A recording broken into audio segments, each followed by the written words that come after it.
19-year-old pest controller Ryan from Suffolk has come to work in the town of Bloomsbury on Queensland's mid-north coast.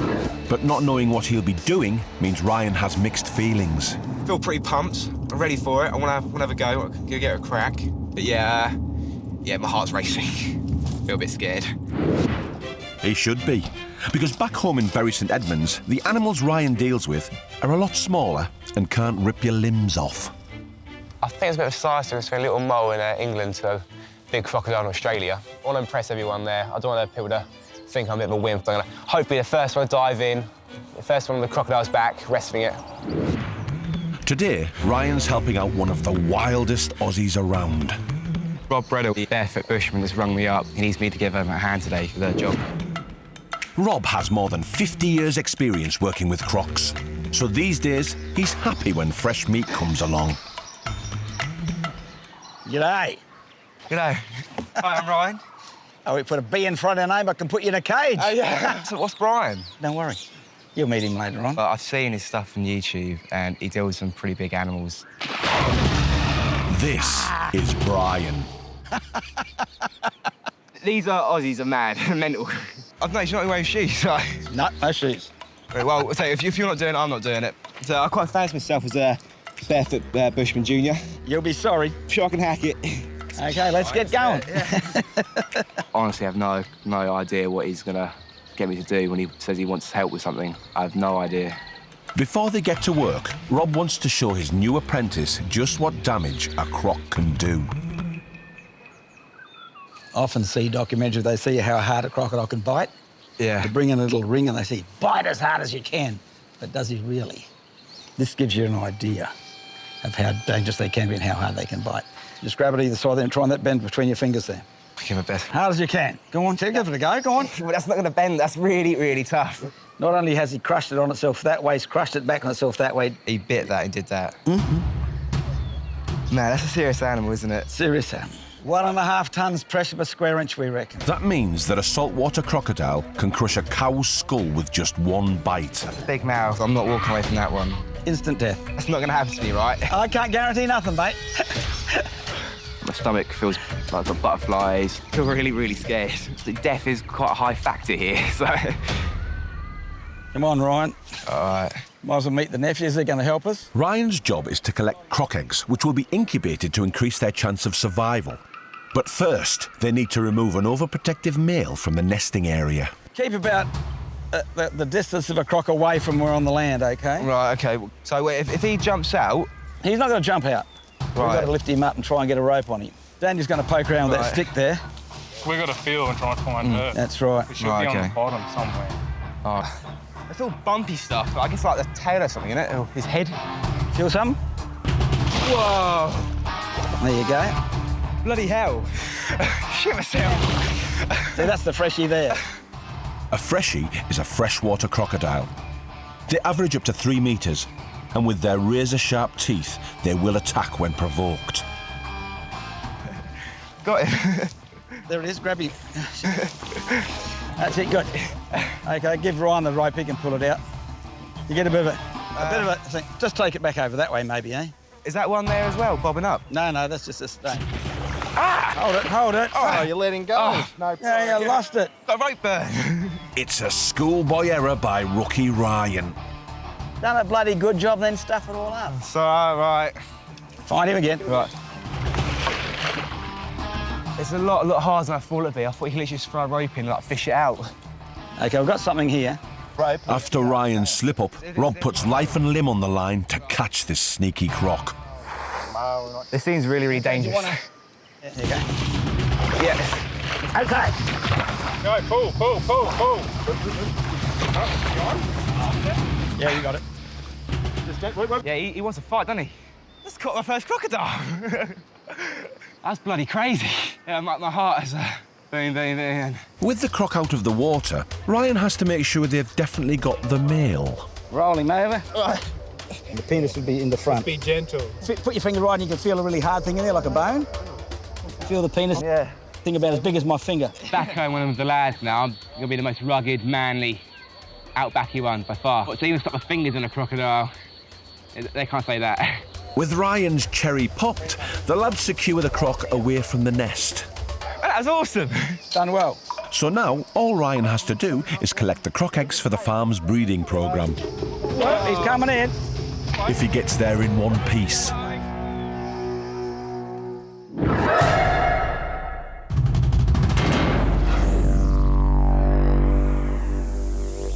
About 100 kilometres north of Brisbane is the Sunshine Coast town of Buderim.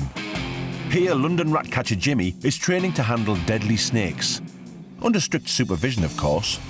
I've spent most of the day learning how to wrangle snakes, from ones that constrict you and slowly strangle you to death to ones that are highly venomous.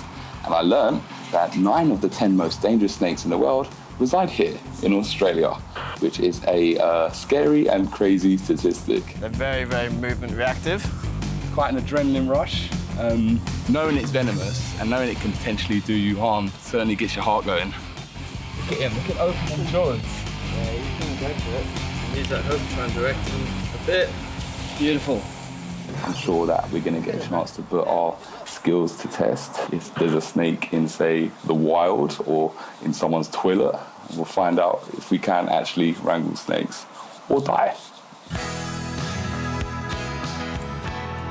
It's time for Jimmy to see if he can take what he's learnt in training and apply it in real life. Snake catching legend Richie is flat out, so he's recruited Jimmy to help. I've seen a lot of crazy stuff in the last 13 years relocating snakes. I've seen some crazy people, some crazy places, and obviously some pretty crazy situations with snakes. That'd give you a nice surprise if you sat down on that and that crawled out, wouldn't it? Hello, this is Richie. Hi, Richie. It's me here. I've got a snake. Oh, okay. In my daughter's bedroom. It's in your daughter's bedroom? Yeah. Did you see the snake yourself at all? Yeah, we saw it. It's under a metre long and it's light brown colour. Look, that could be a number of different things, so I'm not even going to guess at what it could be. I've got Jimmy in the car with me, and Jimmy and I will come over and check it out straight away for you, if that's all right. That'd be great. Thank you. Okay, thanks. See ya. A brown snake? Like a venomous one, right? It could be a venomous one. Apart from the snake being a brown colour, the lads really don't know what to expect, so they've got to be ready for anything. The fact that it was active at night, it could be a brown tree snake, mildly venomous, not going to kill you. Yeah. But if it was an eastern brown snake that wandered in during the day and then was disturbed, obviously second most venomous snake in the world, can bite and can kill you. Okay. So you're going to lead the way. All right, no worries. All right, let's do it. Yeah? Okay, don't know what to expect. To be honest, we did our training, but would I even be able to identify a venomous brown snake? I'm not sure. A little bit intense. Don't know what's gonna jump out. In a situation like this, Jimmy has to be super careful. If he's scared that snake, the snake can bite. We're talking about hospital visits instead of, catching a snake. Being in the bedroom was quite kind of claustrophobic, I guess, intense situation. We're moving objects and you don't know, you might move a pillow and this snake might come out and strike for you. Okay, you ready? Yeah, ready? Okay, as far as I can see. Not under that side? Negative. And nothing under that side either. Okay. They can even get up under the sheets. So they get into some strange places. Yeah. And then, oh, you got it? Yeah, he's here. Let me have a look. Yeah, brown tree snake, mate. Tree snakes are one of our fastest moving species here in Australia. For it to get any venom into us, they have to bite and latch on and pump it in. To a human, we're talking pain, tingling, a bit of swelling. I have heard of people having some nausea, stomach cramps from brown tree snakes. Slightly venomous. Slightly venomous. Good to hear. I've got to admit, a little bit of kind of nervousness took over. However, I thrive off that. I love situations that make me feel nervous. I chase fear, so I learn to embrace it. The same with, like, the other snake we dealt with. Oh, no, it was a while. Unlike these kind of situations, I like getting my heart going. Brown tree snakes can be very aggressive and can strike when disturbed. So he doesn't think he's being seen, does he? Okay, darling. Oh, oh. Grab his tail. I got it. All right, not too far at the end of the tail. There we go. That's it. You got it under control, mate. Okay. All right. Got it on the ground. Perfect.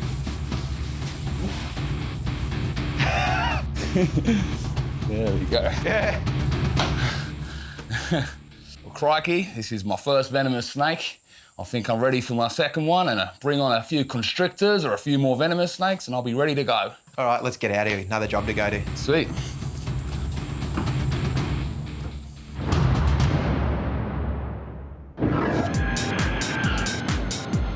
24-year-old Amber is a horse-loving beauty queen from Essex. She's arrived in Brisbane to do some work in animal rescue and is heading straight out with the Australian RSPCA. I've just had a call from them to say that there's an injured kangaroo that's been seen in a local park. So I have no idea what to expect. It's dark outside, it's late and it's pouring down with rain. I just really hope that we'll be able to find and help this kangaroo. Tonight, Amber is on the job with RSPCA officer Emma. Emma is no stranger to wildlife injuries, and she's often called out at night. We get kangaroo jobs quite frequently. The most common is roos hit by cars. In fact, more than 20,000 cars hit kangaroos in Australia every year.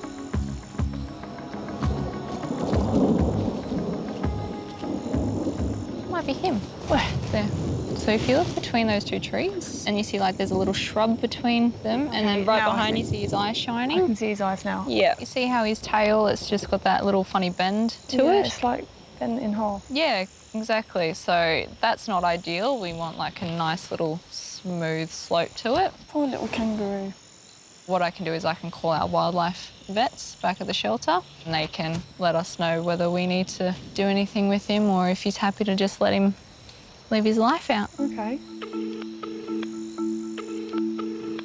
It's not nice. I didn't expect my first kangaroo encounter to be like this. He has a broken tail, so the break, he's got a bit of swelling sort of at the higher end of his tail, and then a possible break further down. It's not always the best course of action to treat a wild animal. It's a tough call. He needs to be euthanized. If there's swelling and a break, then he's not going to cope with that. I didn't come here to put any animals down. I would much rather that we could kind of let it go and let it live. Because the roo is still mobile, Emma has to sedate it. Once he's down, we'll chuck a towel over his head so it's nice and dark, and it just calms him a lot faster as well.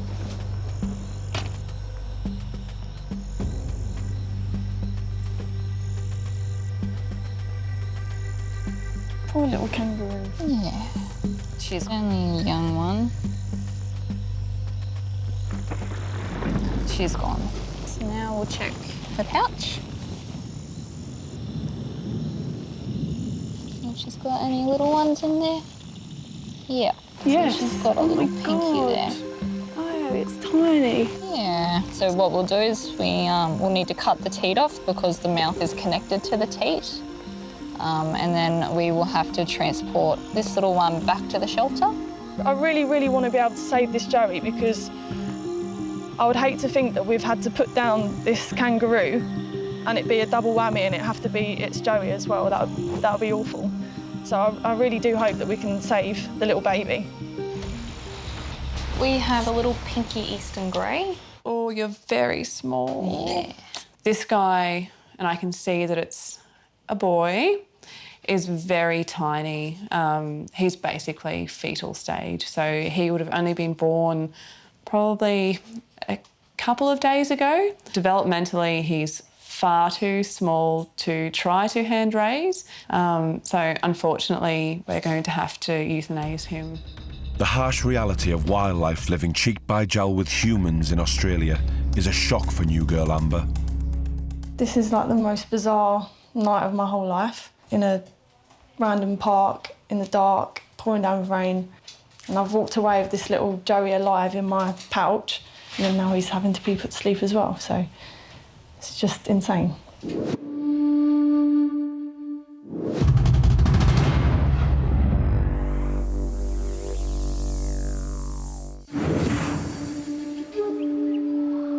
The rural area of Bloomsbury on the mid-North Queensland coast is a place of serene beauty. But looks can kill, particularly when these fellas lurk beneath the surface. And here at Rob Breddle's Wild Farm, Ryan from Bury St Edmunds has helped remove a cranky male croc from a breeding area. Just caught my first crocodile. Now, Ryan is on the hunt for croc eggs. Oh, the prickle's a bit hard on your feet, Princess. Yeah, it's really hurting. Sore feet should be the least of his concerns, because Ryan has to contend with the female saltwater croc that laid the eggs. I like to think I could go from pest controller to crocodile wrangler in Oz, but a crocodile isn't a pest. That's not a monster or a beast. Okay, we've got to jump a fence into the pit of death.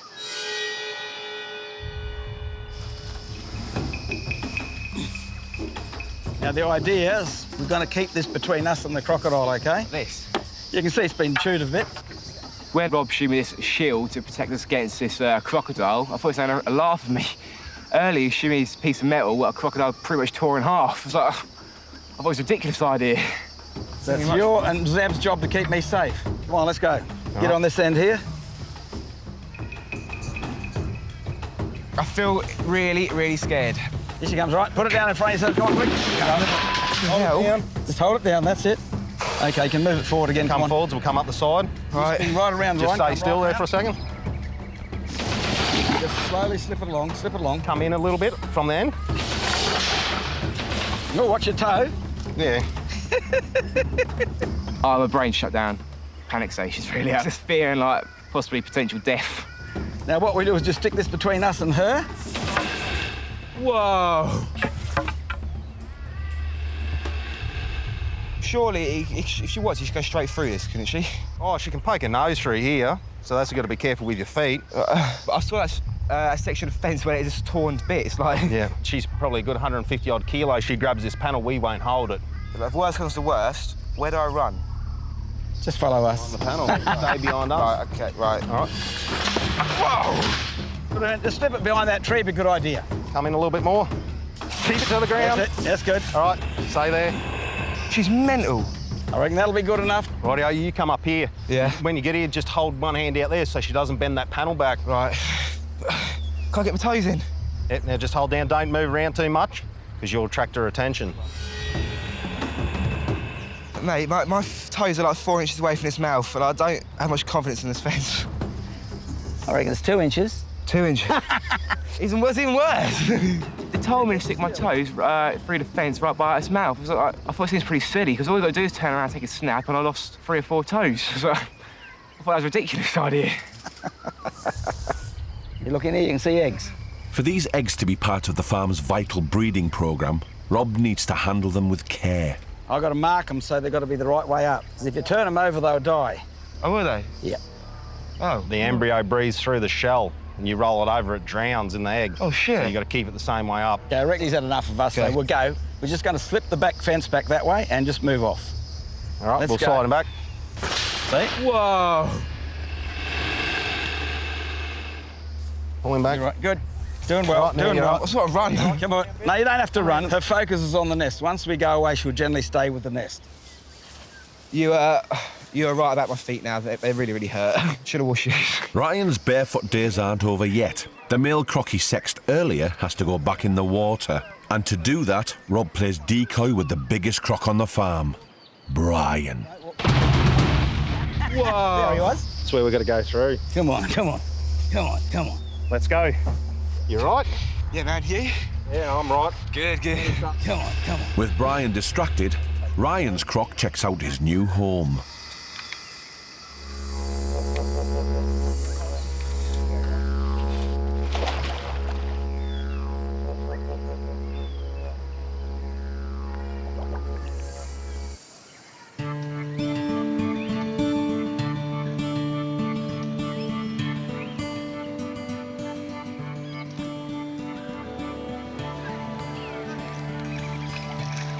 Meeting Breddle today has been the most life-changing experience.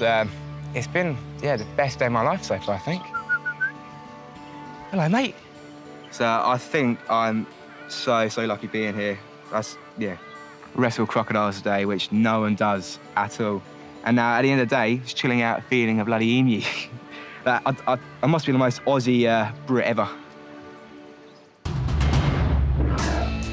On the Sunshine Coast, Amber and Jimmy meet up after their hard day's work for some downtime, Aussie style. It's like a beautiful beach on a beautiful sunny day. My two favourite things, beaches and horses, so couldn't be happier.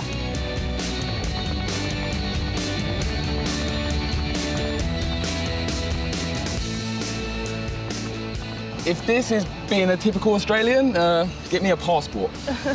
You got one, mate. Australian one. Give me the visa.